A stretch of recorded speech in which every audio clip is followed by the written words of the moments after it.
comprender que uno no le va a entender a la primera, ni a la segunda, ni a la tercera, ni a la cuarta.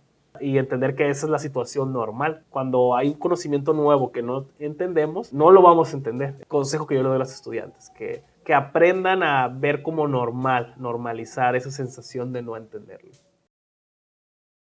Hola, ¿qué tal? Gentil comunidad del canal Visión B. Su servidor Luis Armando Becerra. Hoy nos encontramos felices y contentos porque vamos a hacer un video un poco atípico, pero que tiene de mucha relevancia con, sobre todo con los jóvenes que están en edad de estudiar una carrera, o los posgrados. Tiene mucho que ver con los métodos de estudio. De hecho, el video tiene que ver o se llama métodos de estudio, si utilizamos algún método de estudio. Para ello me acompaña Emanuel Becerra Soto, es mi hijo. ¿Qué onda? Entonces, él estudió ciencias genómicas en la UNAM y estudió una maestría en ciencias de la computación en el Instituto Politécnico Nacional de la Ciudad de México. Lo he invitado porque pues él tiene mucho conocimiento en esta área, así entre otras, pero tiene que ver con métodos de estudio. Lo que creo yo lo vivo porque soy profesor, ustedes lo saben.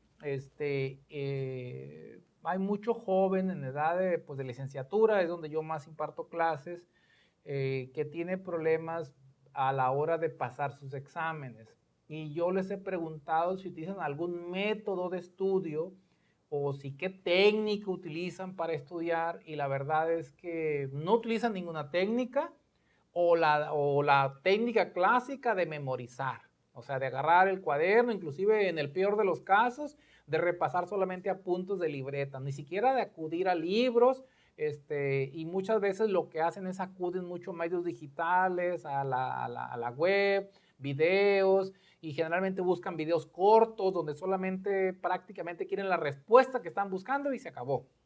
Entonces, pues creo que hay mucha ineficiencia al respecto, ¿no? Entonces, por eso hemos decidido hacer este video.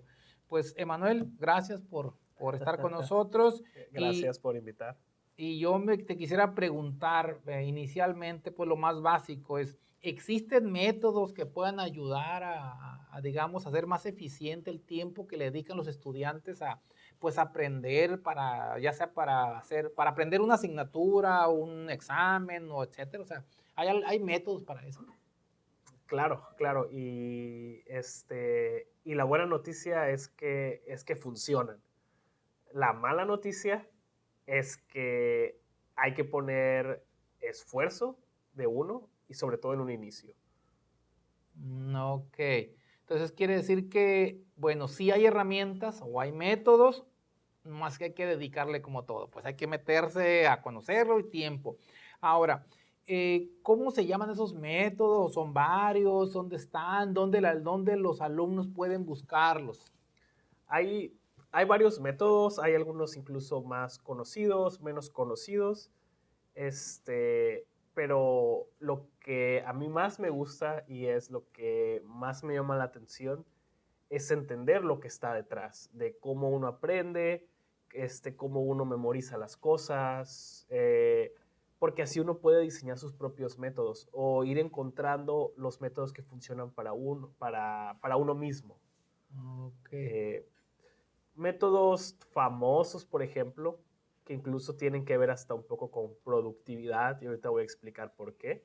Pero, por ejemplo, seguramente varios de nuestra audiencia ya lo han escuchado, es el método de Pomodoro, el método del tomate, que es básicamente poner un cronómetro por 25 minutos y hacer la tarea difícil, no sé si es limpiar la casa por esos 25 minutos o si es estudiar, en este caso, estudiar por esos 25 minutos, ¿no? Y uno descansa 5 minutos y vuelve otra vez a los 25 minutos de estudiar o de seguir limpiando la casa y así. Entonces, por ejemplo, ese sería un método. Eh, es un método de productividad, pero ¿por qué está relacionado con el estudio? Porque estudiar es algo intensivo para la mente, es algo que nos disgusta hacer. No hay una persona que lo disfrute o es algo, o es un disfrute parecido al ejercicio. Uno tiene que esforzarse y entonces a veces esas técnicas de productividad funcionan también.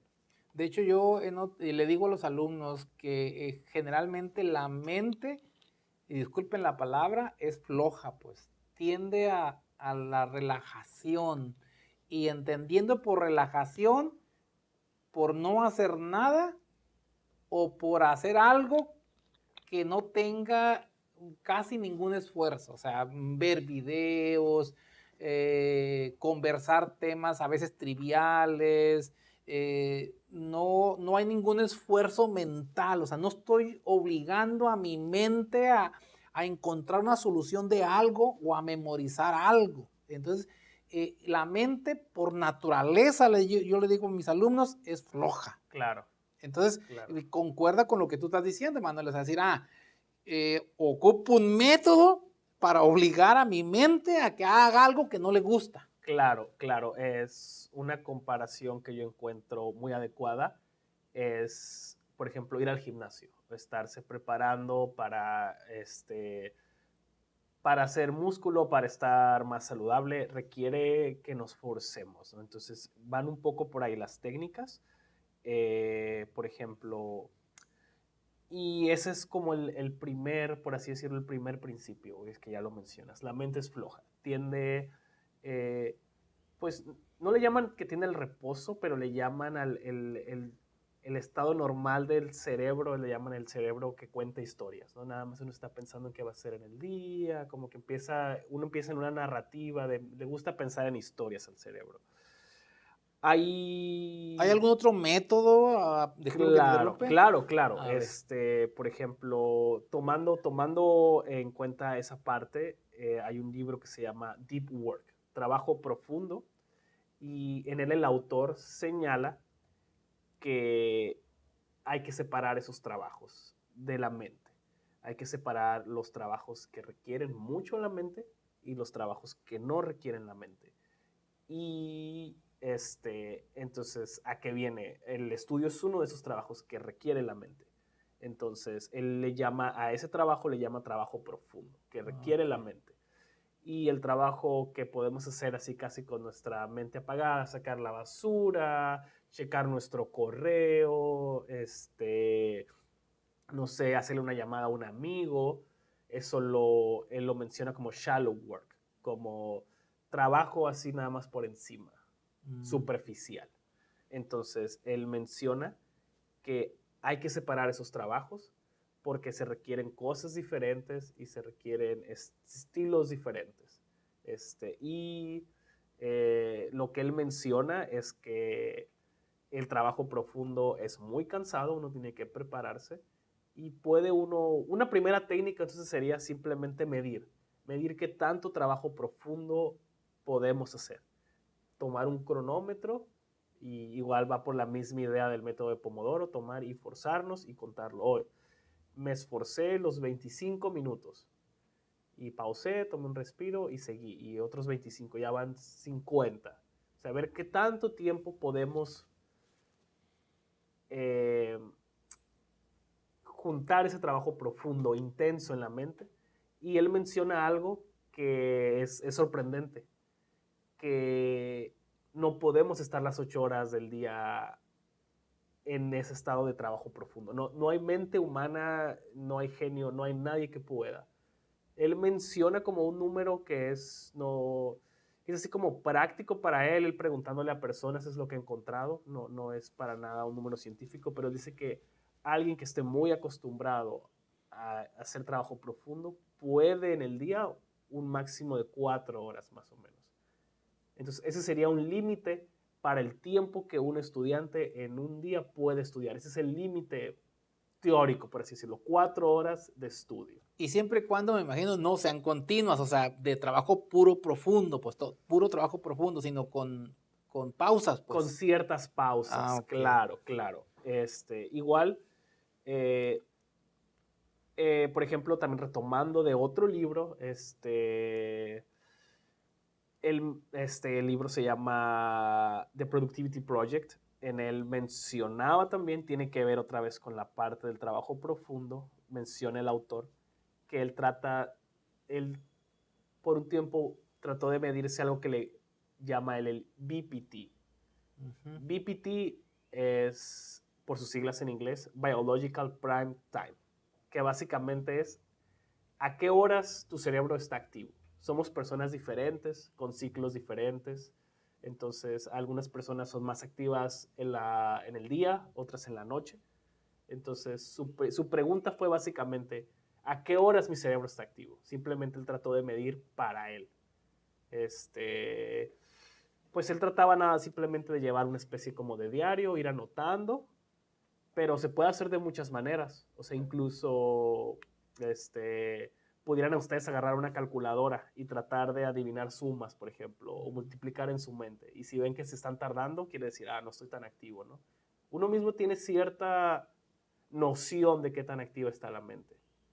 Y si uno toma noción de los horarios, uno puede estudiar de una manera más eficiente, porque en el momento que uno sabe, yo por las mañanas a esta hora, si mi cerebro es cuando está más activo, bueno, voy a tratar de quitarme cualquier distracción y aprovecharlo. Entonces sería estudiar de una manera, estaría el minuto de estudio cuando la mente está activa equivale a una hora de cuando la mente está muy floja. Entonces sería utilizar el tiempo de una manera muy óptima. De ese punto de vista, entonces, un problema sería para las personas identificar cuándo está mi mente activa. Claro. Entonces, si yo detecto que de 6 a 7 de la mañana mi mente está activa, es el momento en que debo de estudiar, porque es cuando voy a tener la máxima productividad de estudiar, pues, que equivaldría a lo mejor dedicarle 5 horas de estudio en una hora que mi mente no está activa, pues. Correcto. Entonces, en ese sentido, estas técnicas de estudio, uno estudia menos en tiempo, uno estudia media hora en lugar de 5 horas.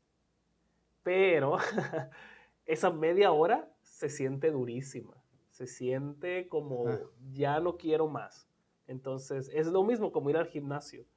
No es lo mismo hacer una rutina muy pesada en el gimnasio de media hora, de no parar, a que no sé, ir a caminar al parque con calma. Los dos tienen su mérito, claro, pero es muy diferente la exigencia de las dos.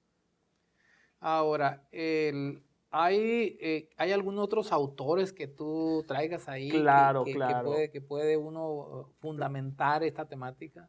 claro. Yo estas técnicas o algunas cosas yo las he ido probando. Tengo 6 referencias principales. Una es la de Deep Work, buenísimo ese libro, el autor es Carl Newport. Hay otra técnica de productividad que es muy buena, que es usando post-its. Esa la recomiendo mucho. Y otra vez, ¿por qué es importante la productividad? Porque la productividad nos ayuda a hacer cosas, nos obliga a hacer cosas que no queremos. Y el estudio es algo que no queremos hacer. Entonces se llama Personal Kanban, la técnica se llama Kanban. Kanban. La utilizan mucho en ingeniería de software. Es un libro que recomiendo mucho también. Es un método muy fácil de aprender usando post-its. Es muy sencillo. De hecho, es parte de los diseñadores del método, es de que querían un método tan fácil que lo pudieras hacer casi en cualquier lugar, sin tecnología, sin nada, solamente es unas post-its. Hay otro libro que igual habías mencionado la memorización. Bueno, si les están haciendo memorizar demasiado a los chicos, bueno, creo que ya esos son esquemas de educación del pasado, pero aún así a veces es necesario memorizar cosas. Hay técnicas de memorización. La técnica más poderosa que existe es una que se llama el método de los SAI o método de los, ¿cómo se llama? No, castillos. No es la palabra castillos, es el método de los palacios mentales. Palacios mentales. Palacios mentales. Esa técnica la utilizan los campeones mundiales de memorización Y el libro que mejor la platica es un libro que se llama Moonwalking with Einstein. Caminando con Einstein, buenísimo libro también, recomendadísimo. Uh, la técnica la pueden buscar en internet, está en todos lados, Palacios Mentales. Consiste en asociar, porque tenemos buena memoria para los lugares, entonces asociar un lugar que ustedes conozcan mucho, su casa, un parque, el centro de alguna ciudad, lo que ustedes quieran, y le van creando estaciones a ese lugar. Entonces pueden usar esas estaciones para guardar lo que ustedes quieran. A ver, entonces nos hablaste para como hacer un resumen un poquito, pues el primer método, dijiste que ese método le llamaste del tomate, ¿no? Del tomate, el pomodoro. Pomodoro, para hablar, pomodoro. ¿El segundo método cuál fue?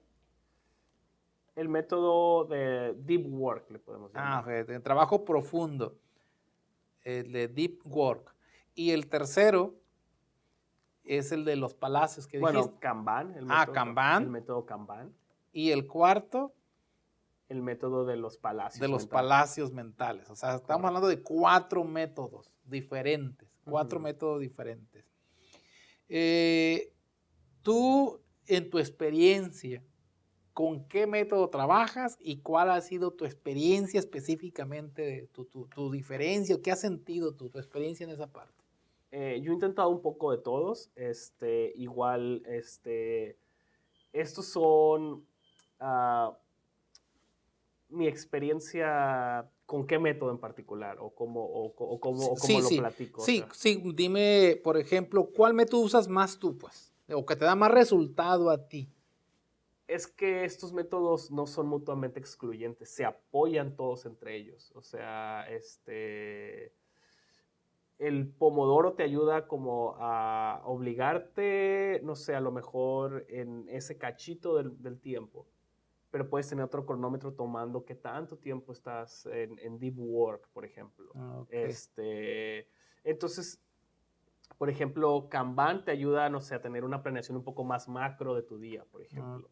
Entonces son métodos que, y si quieres retener cosas en la memoria de, pues en la memoria del long term memory, puedes usar los palacios. Entonces son técnicas complementarias, no es que uno elija una o la otra.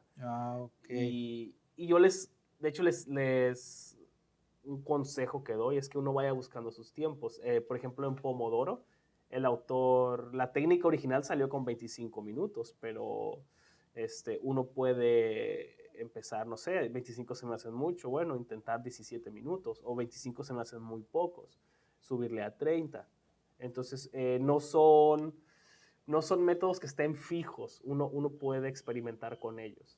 Y conociendo los principios. ¿Y cuáles son esos principios? Que pensar duele, que pensar es algo no placentero. Entonces, y que no lo podemos hacer 24/7 horas del día. Entonces, usando esos principios, uno puede modificar las técnicas e irlas probando. Ahora, si alguien de los que nos está viendo quiere profundizar en en los 4 o en alguno de ellos, ¿dónde puede documentarse? O sea, o lo puede buscar así directamente nada más en la web. Se puede buscar en la web, pero bueno, yo me imagino que en la descripción vamos a poner las referencias del video. Se pueden seguir las referencias, los libros recomendadísimos. Y pues entonces ahí en las referencias vamos a poner los nombres de los libros de cada uno de los métodos que tú mencionaste aquí, para que si a alguien de los que nos está viendo le interesa, pues busque específicamente el libro, el texto, y ahí encuentra el método, ¿no? Claro. Perfecto. Ahora, hay un método adicional que yo vi el semestre pasado, creo que antepasado pasado con los alumnos, que se llama el Zettelkasten. Este método consiste en hacer una serie de notas tipo tarjetas, donde clasifica las tarjetas. Una cosa son las tarjetas tradicionales, donde uno pone como citas, o sea, textuales del texto que estoy leyendo, ese es un tipo de tarjetas, ¿no? La más tradicional, la más clásica. Pero hay un segundo tipo de tarjetas que recomienda ese método, Zettelkasten, donde uno con sus propias palabras interpreta la idea del texto que está leyendo. Y esa segunda, que a mí que es la que me resulta más interesante y más útil, esas segundas notas, el tipo de tarjetas, las puedo enumerar de manera secuencial, ya sea con números o con letras. Él recomienda que con números, puedo poner la 1, la 2, la 3, y si más adelante me encontré una idea que va entre la 1 y la 2, le pongo 1A y sé que va en medio. 1B, 1C, las que yo quiera, o va entre la 5 y la 6, pues 5A, 5B, etcétera, ¿no? De tal manera que yo termine con un Zettelkasten. Zettelkasten en alemán quiere decir un archivero, un cajón.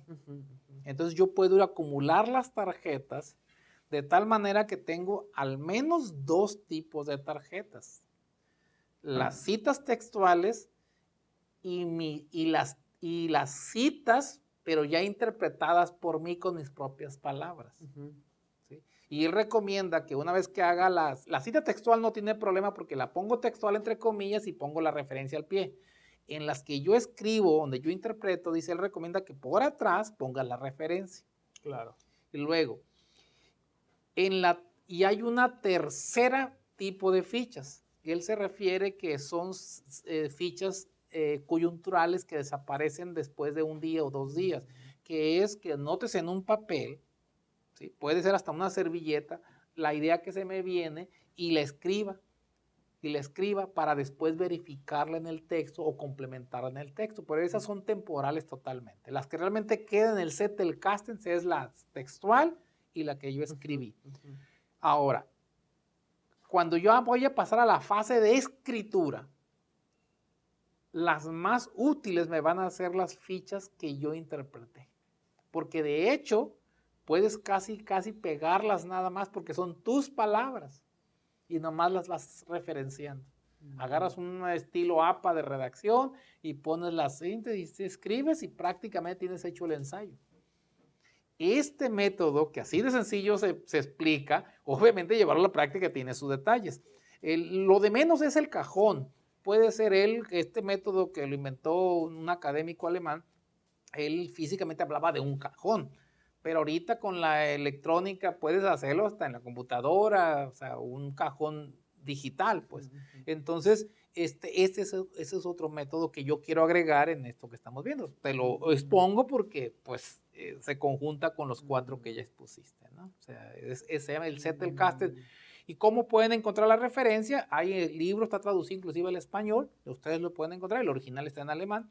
Es el método Zettelkasten, el texto ahí está. Yo lo compré, yo lo leí y tiene su sentido el texto. Lo vi con mis alumnos. Entonces, no sé cuántos lo estén aplicando, pero es un método posible, ¿no? Claro. Ahora, yo te quiero preguntar para volver con lo tuyo. ¿Qué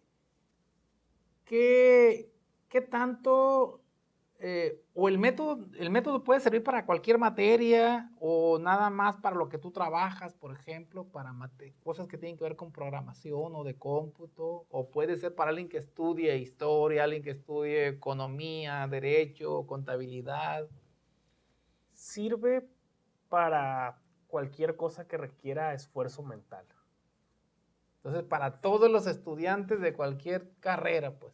De hecho, en el libro de Deep Work, él lo menciona el autor, no como una técnica de estudio, sino como una técnica de dividir el trabajo que uno hace. Porque en la actualidad muchos profesionistas ya es lo que se le conoce como knowledge workers, trabajadores de conocimiento, ¿no? O sea, lo que uno produce está ligado al conocimiento de uno. No trabajamos en una fábrica, en una línea de ensamblaje, sino el conocimiento del programador está en el código que sale de las manos, ¿no? El conocimiento del consultor, del abogado.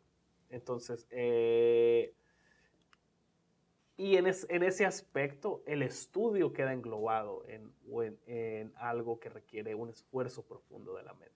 Entonces, es un método muy general, eh, pero bueno, y también, por eso no es tampoco sé si llamarlos métodos. Para mí yo los veo como principios para que uno vaya empezando a buscar sus propios métodos que funcionen. Ahora, para ir ya cerrando el video, ¿tú qué recomiendas? O sea, en ese aspecto, pues, de métodos, no sé si tengas algunas recomendaciones, para los estudiantes en general. O sea, ¿qué Para puedes no. dar? O sea, desde tu perspectiva, desde tu experiencia, ¿qué puedes recomendar? Pues varias cosas, porque otra cosa es de que yo actualmente soy programador, todo el tiempo tengo que estar aprendiendo cosas nuevas. Es otra característica de los knowledge workers, de los trabajadores de conocimiento. Todo el tiempo tenemos que estar aprendiendo cosas. El abogado siempre tiene que estar aprendiendo nuevas leyes, el doctor siempre tiene que estar aprendiendo nuevos medicamentos. Entonces, de cierta manera, siempre somos estudiantes. Entonces, yo tengo que aprender cosas rápidas, cosas difíciles y muy rápido. Entonces, ¿cómo se hace? Hay varios trucos. Por ejemplo, está el truco de entrelazamiento, por ejemplo. Ese truco es de que cuando el profesor te pone en el pizarrón, te vas a acordar de la pregunta que te hizo, porque lo entrelazaste con una situación, claro. O sea, te dio vergüenza, te dio pena, lo que sea, pero te vas a acordar. Entonces, ese podría ser, por ejemplo, una cosa, ¿no? Lanzarte y tratar de asociar, no sé, el estudio con cosas diferentes. Por ejemplo, yo como programador, a veces lanzarte un poco al código antes de sentirte 100% listo. Esa es una. Hay otra que es de que acostumbrarse mucho a la sensación de no entender. Eso es normal. Este, eh, Comprender que uno no le va a entender a la primera, ni a la segunda, ni a la tercera, ni a la cuarta. Entonces, cuando uno se empieza a acostumbrar a esa sensación de no entenderle, y entender que esa es la situación normal, cuando uno nos pone algo, cuando hay un conocimiento nuevo que no entendemos, este, no lo vamos a entender. Entonces, un profesor mío de la maestría lo mencionaba como pasadas. Le tenemos que dar varias pasadas a lo mismo. Entonces, ese es otro consejo que yo le doy a los estudiantes, eh, que aprendan a ver como normal, normalizar esa sensación de no entenderlo. O sea, A mí me sigue pasando. eso implicaría que yo me esfuerzo, que no tengo que sentirme obligado, que le di una pasada y no le entendí el 100%, pues le doy otra y Y otra otra, y y otra. otra, y otra. Y esas pasadas tienen que ser en un modo de deep work, porque cuando uno no lo entiende, quiere decir que hay algo muy profundo ahí que nuestra mente no está comprendiendo. Entonces, por eso tenemos que poner toda nuestra atención, porque no entendemos algo que está ahí. Y una vez que lo entendemos, todo se vuelve fácil.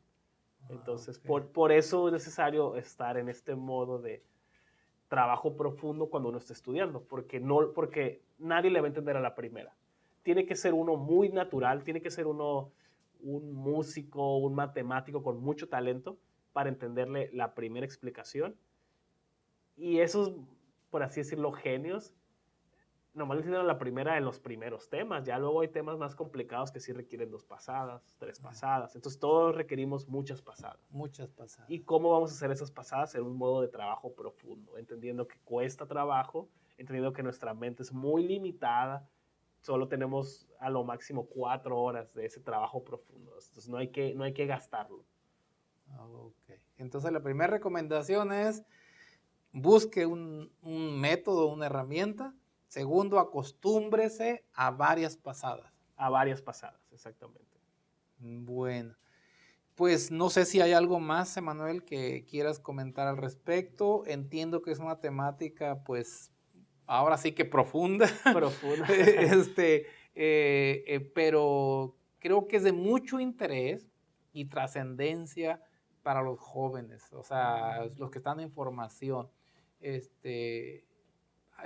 ¿Qué recomiendas tú con los aparatos, por ejemplo? En ese trabajo profundo, ¿tengo que aislarme de algo, separarme de algo? Sí, hay dos cosas. A ver. Es una muy buena pregunta y de hecho el libro habla mucho, el de trabajo, el de Deep Work habla mucho sobre los aparatos.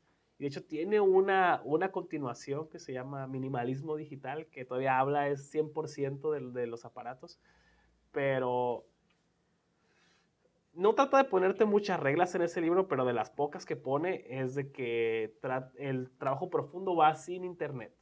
Entonces, Ok. y vas a decir, bueno, yo necesito ver este video porque sale el profesor explicando el tema. Yo necesito este libro que está en digital. Bueno, lo que él aconseja, que tiene mucho sentido, es de que uno descargue todo lo que necesita para su sesión de trabajo profundo y se desconecte. Cero internet. Si uno necesita ver un video, sí, lo puede descargar, pero apague el internet y esos 25 minutos del Pomodoro, esa sesión de Pomodoro, no hay internet. Es solo... Y si requiere el internet, bueno, hay una fase de planeación y luego hay una fase de ejecución. Entonces uno hace la fase de planeación para dejar todo listo para trabajar sin internet y en la fase de ejecución pues no necesita el internet porque uno ya lo dejó todo listo. Y diría, y sin teléfono. Y sin teléfono. O sea, sin internet, eso implicaría sin teléfono. Claro. Porque estoy enfocado. Yo le digo al alumno, focus, 25 minutos, 20 minutos. Haz de cuenta que no, yo les digo de manera coloquial, haz de cuenta que es el caballo que va jalando la carreta y que le ponen aquí el cubre ojos. No mira para los lados, o sea, nomás estoy viendo mi sesión, lo que planeé, lo que quiero. Pues. Claro. Y si es mi momento, ahora lo entiendo mejor por lo que tú estás explicando, Manuel, si es mi momento de trabajo profundo, pues obviamente ahora sí que me voy a echar un clavado real a esa materia o a ese subject y realmente voy a aprender eso, pues, o sea. Claro. Yo creo que tiene mucho sentido lo que estás comentando. Es... Emanuel, pues yo te agradezco mucho el que hayas estado con nosotros. Creo que ha sido muy aleccionador toda tu conversación, muy ilustrativa. Ojalá que los jóvenes puedan ver el video, compártanlo. Creo que es muy aleccionador. Denos ahí su pulgar arriba. Les agradecemos. Si no están suscritos al canal, suscríbanse. Y pues muchas gracias, Emanuel. No, pues gracias a ti por invitarme. Por estar aquí con nosotros. Yo soy Luis Armando Becerra, director del canal, y nos vemos en un próximo video. Adiós, producción.